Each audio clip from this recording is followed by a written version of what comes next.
Hello, everyone. Welcome to Serial Scoop Now. I'm Roger Newcomb. I'm here with Sami Horneff, who's part of the trio of creators that is behind The Under Fivers, which is an awesome web series, just kicked off its second season.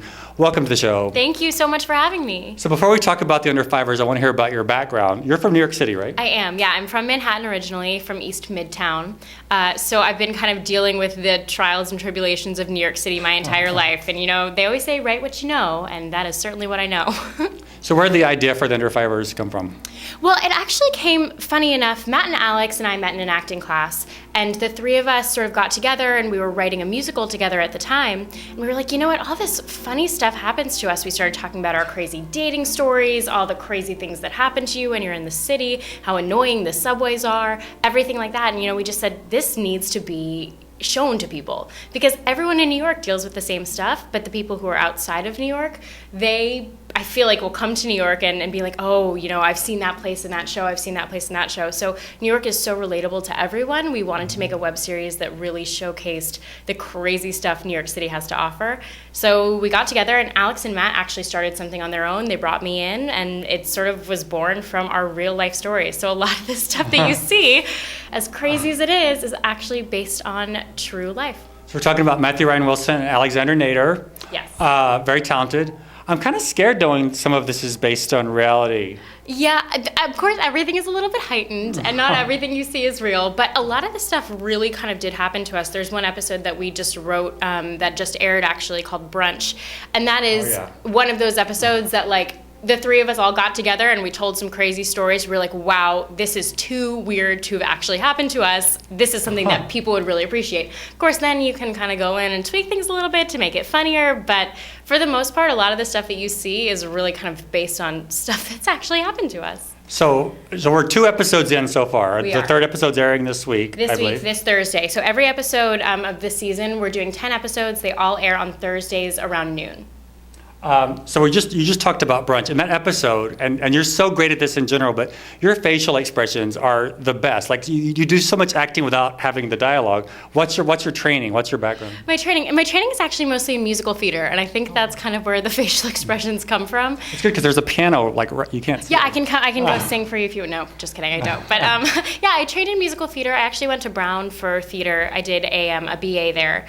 And I had done musical theater my whole life. I decided I wanted to be an actor when I was 4 after seeing Beauty and the Beast. I wore a bell dress to the show. And that was it really for me, and I decided that's what I wanted to do. So are we going to have like an Under Fivers musical episode? Actually, funny enough, there is an episode that does have music in it. It's my character, you'll find out a little bit later on, is a jingle writer. And so we wrote a jingle for the 4th episode, which comes out in 2 weeks. So there will be a little bit of singing, but we certainly hope to do a musical episode in the future, like write a full-on musical. And if it's not with the Under Fivers, it might be with our production company. So we have started a production company through this as well, called Double M Productions. So that, who knows, it could be the next project after season 2 wraps. We're about to launch the 7th annual Indie Series Awards. Serial Scoop is one of the media partners.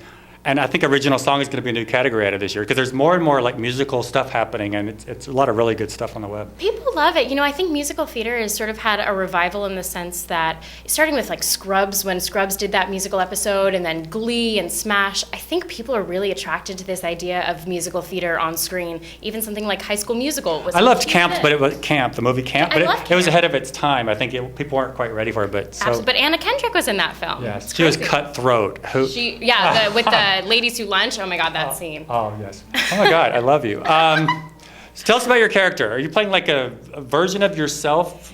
I think all of our characters are really sort of heightened versions of us. Now, someone said to me yesterday, they were like, wow, you're a lot different from your character on the show. And I think that's because we kind of take all the craziest, quirkiest parts of ourselves and we can write for those parts and say, you know, I feel totally natural when I'm playing my character Katie because Katie is so much of me because I wrote all her words.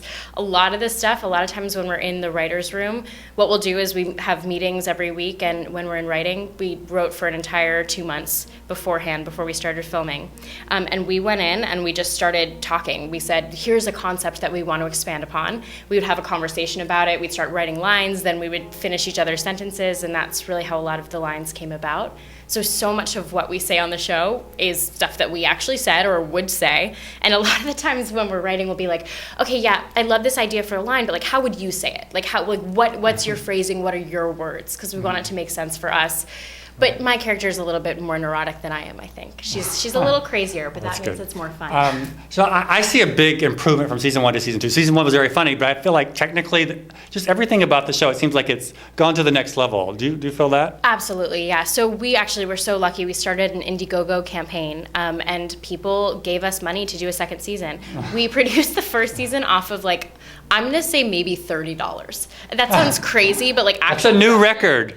Perhaps. Aside from like feeding our cameraman and buying coffee for our actors, we truly spent money on like, we gave $5 to Elmo. If you've seen our very first episode, Elmo from Times Square makes an appearance. That's the only way he would appear. Truly, we gave him $5.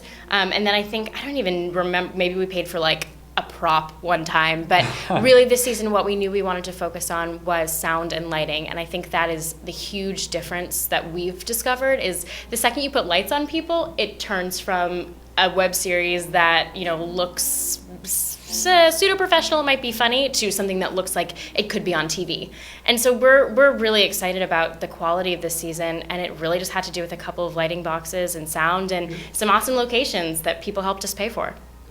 You're really funny. You're very funny actors, but your character's also really dramatic. I mean, all the characters are kind of overly dramatic because their lives are so crazy. Do you like doing drama as well? Oh, yeah, of course. Absolutely. And it's funny, you actually will get a little bit of that later on in the season. One thing that we wanted to focus on, and it sort of starts really more in the 3rd, 4th, 5th episode, is all of our characters really take journeys this season. And some part of journeys means that you have to go through some low times as well. So you'll see a little bit more of that. There is a tinge of drama. I won't give anything away. But, you know, although we still have a ton of fun, I love doing drama. I know these guys do too, because it's really kind of where you can explore your emotional capacity as an actor. So last question, what's your elevator pitch? Why should people, there's lots of web series out there, why should people watch The Under Fivers? Because it's the best web series on the internet, duh. No, I'm just kidding.